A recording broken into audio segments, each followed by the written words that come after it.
Nurg'un do'stlar yog'ni azatgan vaqtda yog'ni bevositadan lazning ustiga qo'yib etadi. Bunday qilish yerim to'g'ri, yerim xato.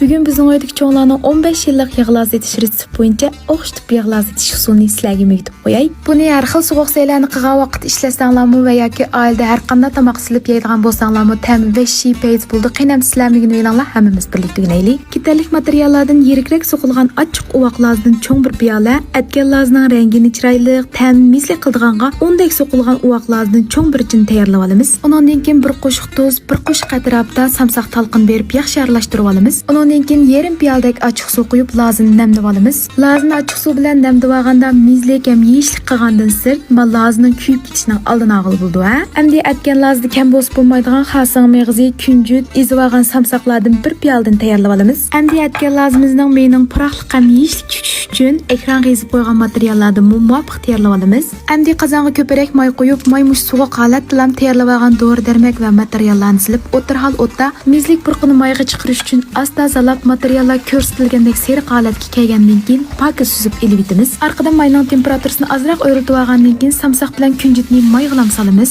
Undan keyin lazning qiziq mayda kuyib ketmasligi uchun xasing meg'izni lazning ustiga yeyib olib, mayni bir ikki qitimga bo'lib, bir tarafdan aralashtirib, bir tarafdan qo'yib, atgan lazimizni tayyor qilib olsak bo'ldi.